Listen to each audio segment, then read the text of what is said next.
Hello everybody, welcome back to the channel. Today we're taking a look at the 1.20.40.24 beta and preview. This beta and preview is incredibly short. That's it. Literally that's it. It's a very, very small 5 changes. You can see them all on your screen right now. However, we are going to go ahead and take an in-depth look. So let's go ahead and kick things off. Now, since this is such a short beta, I've decided to do a bit of a different style. I wrote out every single change on signs so that you guys can read them as we go along. Longer betas, I don't like doing this because it's just way too many signs, but on these smaller ones, it's not that big of a deal. Alright, first of all, they fixed an issue that caused the keyboard to become unresponsive when placing multiple signs successively. So what this means is like you place it, and then you place it, and you place it, and eventually it just kind of like stops working. Now, I've never personally had this happen, but apparently it could happen. It does not seem to be having an issue, it all seems to be good. Next up, they fixed tap and hold full stack crafting with touch controls. Now, for those of you who play on computer, you probably don't know what this is. As a experienced Minecraft Pocket Edition user, that's where I first started playing. This is referring to breaking apart stacks. When you're on computer, you're just going to hit right click and you're going to split the stack. On Pocket Edition, you have to hold down on the stack, and you'll get that little green bar that you see there. And then when you stop, you split the stacks. Now, I didn't actually know you could do this on computer, but you can. And on Pocket Edition, they just have to hold it, and then stop, and they split their stacks, because they don't have access to a right-click option. So they can split their stacks by holding it. It's definitely not as effective as just right-clicking, but it's what they have to work with, so, you know. We gotta make sure it works.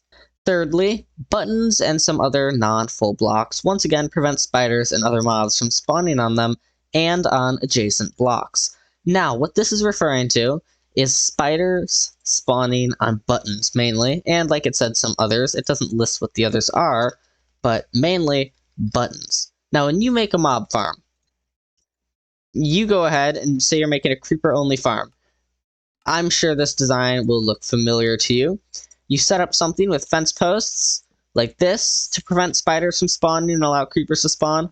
Or I've seen designs where it's just like a normal mob farm, but since it's only for creepers, they have buttons like every other thing, like this, or sometimes just like this, because it's supposed to stop the spiders from spawning. Because if we go ahead and put a spider right here, it's touching those buttons. It's on that block. So in reality, that spider cannot spawn there because there's something on those blocks. But there's multiple times, it's not the first time this has occurred. There have been multiple times previously where spiders have been able to spawn on blocks like that. Whether it's trapdoors, buttons, just all of it. And it gets so annoying because it breaks mob farms altogether. But once again, it does work again, so whew, finally.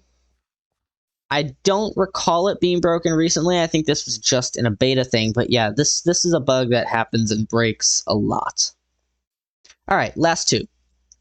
They fixed text modifiers overwriting text when next to a line break on iOS. Now, I'm not really sure what it's referring to as a line break, but if you don't know what the text modifiers are, it's not referring to dies and how you die your signs. It's referring to this little double S symbol. This is something that you can get on PC just by holding down Alt 1, 3, 6, and 7 on your number pad, and then letting go of Alt, and the symbol will appear if you do this in Google. There's no actual way to get it in-game besides copy and pasting it from Google. And what the symbol does, if you put a number in front of it, you can get a series of different colors. So let's do 4, and then you can type, let's say, subscribe. And when you click off, that has color. This is how you colored signs before the die system was introduced. Now, that's not all this can do. Let's go ahead, put that symbol back. Subscribe, still there. But now let's say we want to bold it. I'm not sure which letter it is. It's been a while since I've used this. There you go. O will italicize it, so you get the slanted text. K is how you get that funny, like, moving, encrypted text. I always loved that one, thought it was really cool. L bolds it, you get like real thick letters. K is definitely my favorite, but you can do some pretty nifty things with this. So that is what it's referring to when it means text modifiers. But yeah, apparently if you're on iOS, that should no longer break. For the final change, the most basic of all, they fixed several crashes that could occur during gameplay. What a shocker. Anyway, I hope you have enjoyed this video. That's pretty much it. It feels incredibly short. I've been recording for only 6 minutes. That is it for today's beta, so that's where we're going to go ahead and end this. Please consider smashing that subscribe button, and if you want to go ahead and read the changelog for yourself, it will be linked down below in the description. This has been Mr. Gaming Aquatic, and I'll see you next time. Peace!